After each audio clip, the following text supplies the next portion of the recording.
நான் என்ன தெரியுமா ஆசைப்பட்டேன், ஃபர்ஸ்ட் ஆர்ப்பாட்டம் கொடுத்து வராரு அவரு. ம். பரவாயில்ல, முதல் ஆர்ப்பாட்டம் சென்னையில் நடத்துறாரு.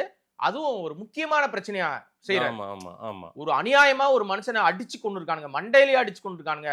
எவ்வளவு கேவலம், கொடூரம்.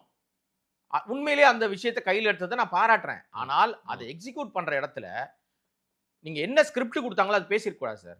இன்னும் நீங்க நடிகர் கிடையாது. இல்ல, இல்ல. அவரு ஸ்கிரிப்ட் தான் பேசுறாருன்னு சொல்றீங்களா? ஏன் சார்? உணர்வா அவரு அஜித் குமார் வீட்டுக்கெல்லாம் போனாரு. ஆமாவா? சார். அது போயிட்டு வீட்டுக்கு இல்ல போறது சார், பிரச்சனை அவரு சொல்ல வரல. பாருங்க, யாரோ மற்றவங்க எல்லாம் உதவி செய்தத வெளிய காட்டுனாங்க.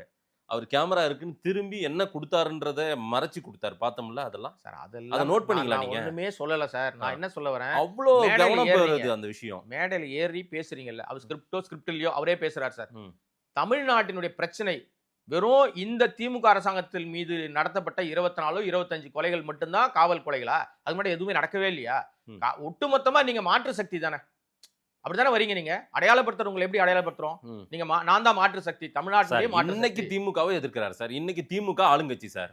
வேற நீங்க பழைய அப்ப எல்லாரையும் திமுக எதிர்ப்பாளர்கள் மட்டும் உங்களுக்கு ஓட்டு போட்டா போதுமா? வேற யாருமே உங்களுக்கு ஓட்டு வேணாமா? நீங்க அதுல மட்டும் ஜெயிச்சிட முடியுமா? தமிழ்நாட்டினுடைய மொத்த ஒட்டு 35% மேல வாங்கிட முடியுமா? ம். என்ன பாலிசி சார்? இங்க மாற்று சக்தியா வரீங்கன்னா, ம். இன்னைக்கு ஆண்ட கட்சியும் ஆளும் கட்சியும் ரெண்டுமே நான் வந்து ஒரே தராசுல தான் வைக்கிறேன். ம். ஒரே தராசுல வைக்கிறேன் நான்.